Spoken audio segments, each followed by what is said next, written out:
Hey everyone, and welcome back. Today we're doing a deep dive on thinking in English. Oh, yeah. This is a big one, right? It is. It's something that so many English learners struggle with, I and think even some native speakers struggle with thinking clearly, right? that's true.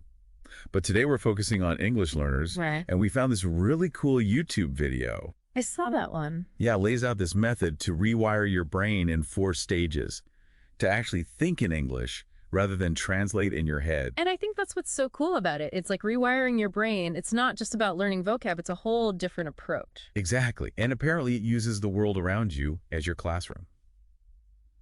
Okay, I'm intrigued. Let's dive in. So stage 1 focuses on verbs. Action words. Right. It's all about noticing the motion that's happening all around us. Which is constant, right? There's always something going on. Exactly like the video uses the example of Central Park. Oh, yeah. I love that example. Me too. It's so visual. So, you're walking through the park and you might see people running. Kids laughing, dogs playing. Yeah. And the idea is that you mentally label these actions, but you do it in English. So, like, instead of thinking, oh, a dog is running in your native language, you'd think dog running in English. Exactly. And it sounds so simple, but It's like tricking your brain into starting to think in English. it's like laying the foundation, building up from those core action words. And I think that's what's so clever about this approach. It's not just about memorizing lists. It's about engaging with the language in a really active way. It's about making those connections in real time. Exactly. So you're not just passively learning words, you're actually using them to describe what's happening around you. So once you've got those verbs down, stage 2 moves on to nouns. The names of everything. Right, people, places, things. And it's funny how we kind of take this for granted, right? Like, we're surrounded by nouns all the time, but we don't always stop to think about them. That's so true. But this stage is all about becoming aware of those nouns and labeling them in English. So it's like building on that foundation we started with verbs. Now we're adding in all the things those verbs are acting upon. Exactly. And the video uses this really vivid example of standing by the Sydney Opera House. Oh, yeah. Love that visual. So you're there, and you just start mentally tagging everything you see in English. The building, the harbor, the tourists, the boats. It's like a mental scavenger hunt. It is. And it's such a fun way to practice because you can do it anywhere. Literally anywhere. You're surrounded by nouns just waiting to be labeled. You could be waiting in line at the grocery store or just sitting in your living room. Exactly. It's about turning your everyday life into an English learning opportunity. And it's amazing to think that something so simple can have such a big impact on your fluency. It really can, because you're training your brain to see the world through an English lens. Okay, so we've got verbs, we've got nouns. What's next? Well, now it's time to start putting them together. Stage 3 sentences. Exactly. And this is where things start to get really interesting because now we're connecting those individual words into meaningful expressions. But the video emphasizes that you don't have to start writing like Shakespeare or anything. No, definitely not. It's about starting simple with short descriptive sentences based on what you observe. Like they use this example of looking at Table Mountain in Cape Town. Oh, yeah, that's a good one. So you might say something like, the cable car is going up the mountain, or the view is beautiful. Exactly. Short, clear sentences that combine those verbs and nouns you've been practicing. And what I really like about this stage is that it encourages you to describe things in real time.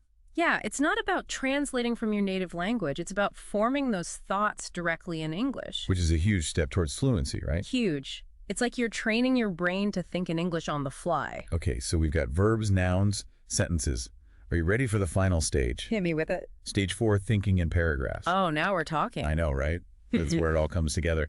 It's like the grand finale. It is. So now instead of just forming isolated sentences, you're weaving those verbs, nouns, and sentences into a more detailed and complex narrative. We're painting a picture with words. Exactly. And the video uses this really captivating example of standing on the Great Wall of China. Okay, I'm visualizing it. So you're there, and you can see the mountains stretching out before you. The wall winding across the landscape, tourists taking photos, the wind blowing through your hair. And you're describing all of that in a flowing paragraph completely in English. Exactly. It's about being able to capture the whole scene, the atmosphere, the emotions, everything. That's amazing. It's like taking your English to a whole new level. It is. And it really highlights the ultimate goal of this whole approach, which is to be able to think in English, not just in isolated words or sentences, but in complete flowing thoughts. That's where true fluency emerges. It's like you finally unlock the secret. It's like you've broken through the barrier and you're now thinking in English naturally without even realizing it. So this whole method is pretty incredible.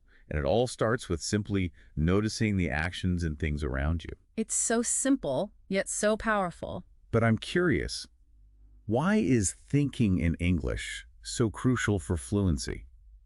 What's the big deal about ditching that mental translation step? Well, think about it. When we're constantly translating in our heads, it creates a delay in our speech. Right. It's like there's this middleman in the conversation. Exactly. And that middleman slows things down and makes us sound less confident. The video makes a great point about job interviews. Oh, yeah. Imagine trying to answer questions while mentally translating everything back and forth. You'd be so hesitant and your responses would be all jumbled. You wouldn't be able to think clearly or express yourself effectively. Exactly.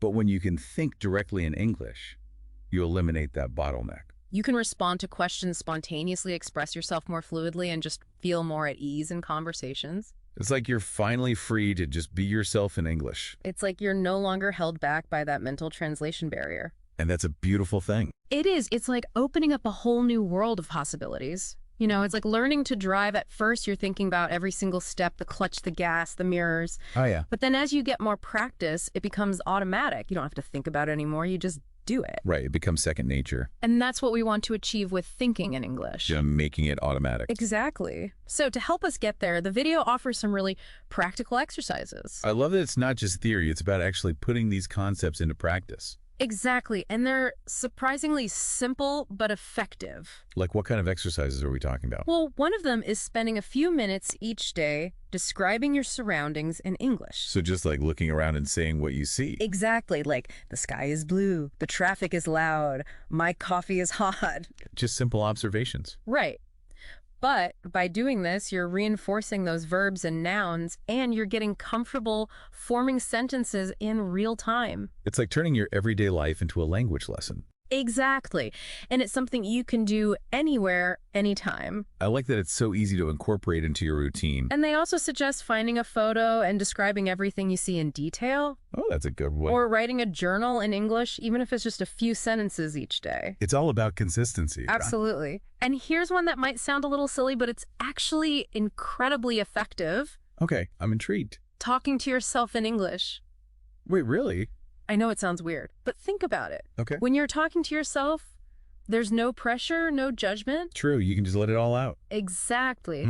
You can experiment with different words and phrases, make mistakes, and learn from them all in a safe space. That's a good point. It takes the fear factor out of practicing. Right. And the video even suggests setting mini challenges, like trying to think only in English for 5 minutes at a time. And then gradually increasing the duration. Exactly. It's all about building those mental muscles and making thinking in English a natural part of your day. So it's like a workout for your brain. It is. And speaking of making it a natural part of your day, the video also talks about creating an English environment for yourself. Oh, that's interesting. What does that mean? It's about surrounding yourself with English as much as possible, even outside of dedicated practice time. Like what kind of things? Well, you could switch your phone's language settings to English. Oh, that's a good idea. Or watch movies and TV shows in English with subtitles. Or listen to English music and podcasts. Exactly. It's all about finding ways to immerse yourself in the language. So it's like creating those opportunities to encounter English naturally without even realizing you're learning. Precisely. You're absorbing vocabulary, grammar, pronunciation, all while doing things you enjoy. That sounds way more fun than just drilling flashcards. It is. It makes language learning feel less like a chore and more like a natural part of your life. And the video makes a good point about how this approach can actually broaden your horizons. Oh, absolutely. You might discover new music, explore different cultures through film, or get lost in a captivating story. It's like a win-win. You're improving your English and expanding your world at the same time. Exactly. But it's important to note that the video doesn't advocate for completely abandoning your native language. Right. It's not about replacing one language with another. It's about finding a balance and allowing both languages to coexist and enrich each other. It's about embracing multilingualism. I love that perspective. It's not about losing one part of yourself, but rather expanding your linguistic horizons. Exactly. And, studies have shown that being multilingual actually has cognitive benefits. Really? Like what? Well, it can improve your memory, enhance your problem-solving skills, and even make you a more creative thinker. Wow, that's amazing. So being bilingual is good for your brain. It is. It's like giving your brain a workout. So we've talked about the 4 stages of thinking in English, the importance of creating an immersive environment, and the benefits of embracing multilingualism. What other gems does this video have in store for us? Well, there's one more crucial element that I think is worth highlighting, the role of mindset and self-belief in language learning. You know, I was just thinking about it. It seems like mindset is so important in any learning journey. Absolutely. The video really emphasizes that learning to think in English isn't just about mastering grammar rules or memorizing vocabulary lists. It's about having the right attitude. Exactly. It's about cultivating a positive attitude and believing in your ability to succeed. Because if you don't believe you can do it, you're probably not going to put in the effort. Exactly. And the video encourages viewers to celebrate their progress no matter how small. Right. It's important to acknowledge those little victories. And to view mistakes as valuable learning opportunities. It's all part of the process. It is. It's about shifting your perspective from I can't to I'm learning. That's such a powerful shift in mindset. It is. And it can make a world of difference in your language learning journey. The video also encourages viewers to find what works best for them. Right. It's not a one-size-fits-all approach. So whether it's listening to podcasts, watching movies, reading books, or having conversations with native speakers. It's about finding what you enjoy and what helps you learn best. And to be patient with themselves along the way. Absolutely. Learning a language takes time and dedication. It's not a race. It's a journey, and everyone learns at their own pace. So it's important to be kind to yourself and to celebrate your progress. Exactly. And to remember that every step you take, no matter how small, is bringing you closer to your goal. This video is like a roadmap to fluency.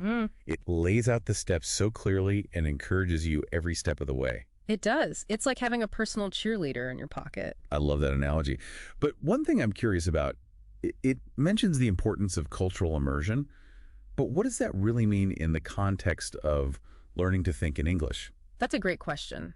Because language isn't just about words and grammar, it's deeply intertwined with culture. Right, so it's not enough to just memorize vocabulary lists. You need to understand the context in which those words are used, the nuances of meaning, the cultural references that shape communication. So it's about going beyond the surface level and really immersing yourself in the culture behind the language. Exactly. And the video encourages viewers to explore English-speaking cultures through music, film, literature, even food. It's about experiencing the language in its natural habitat. Precisely. And I think that's what makes language learning so fascinating. It's not just about learning words, it's about learning about the world. And about connecting with people from different cultures. That's beautiful. So as we wrap up this part of our deep dive, is there one key takeaway you hope our listener is really absorbing? I think the most important message is that thinking in English is a skill that anyone can develop with the right approach and a willingness to embrace the journey. It's about consistency, persistence, and most importantly, believing in yourself. That's a powerful message. It's about shifting our focus from limitations to possibilities. And I think this video does a fantastic job of not only providing practical strategies, but also instilling that sense of hope and possibility in the viewer. It does. It makes you feel like you can actually achieve this goal of thinking in English. It reminds us that fluency isn't some magical talent reserved for a select few. It's a result of dedication, effort, and a genuine love for the language. So to sum up, anyone can unlock the power of thinking in English. It's just about finding the right approach, embracing the journey, and believing in yourself. Beautifully said. Before we move on, I'd love to get your take on one more thing that the video briefly mentions, the idea that even when you're not actively practicing, your brain is still working behind the scenes, making those connections and solidifying those neural pathways. Oh, yes. That's so fascinating. It's like our brains are constantly learning even when we're not aware of it. So even when we're not consciously studying grammar rules or drilling vocabulary, our brains are still absorbing information and making those connections. Exactly. And that's why it's so important to create that immersive environment we talked about earlier. Right. The more you surround yourself with the language, the more opportunities you're giving your brain to passively absorb information. It's like setting your brain up for success even when you're not actively studying. And that's pretty encouraging, isn't it? Yeah. It means that every little bit of exposure counts. Absolutely. Every song you listen to, every movie you watch, every conversation you have, it all contributes to that ongoing learning process. That's a great reminder to just relax and enjoy the process. It doesn't have to feel like a constant struggle. Exactly. We can trust our brains to do some of the work for us. So embrace those moments of passive learning, let your brain do its thing, and trust that with time and consistent effort, you'll be amazed at how far you can go. I love that it takes some of the pressure off. It does. It allows us to enjoy the journey. And speaking of enjoying the journey, the video wraps up with a really thought-provoking question. So it asks, what if you challenged yourself to describe your entire day in a detailed paragraph completely in English? Ooh, that's a good one. It's like putting everything we've learned into practice. It is. It's like a final exam, but a fun one. Right. It's like a challenge to yourself to see how far you've come. And it's a great way to flex those creative writing muscles. I like that because it's not just about accuracy. It's about being able to express yourself in a detailed and engaging way. Exactly. It's about painting a picture with words and bringing your day to life for the reader. Imagine being able to capture all the little details, the sights, the sounds, the emotions, all in English. That's the goal, to be able to think and write about your experiences with the same fluency and richness as you would in your native language. That would be amazing.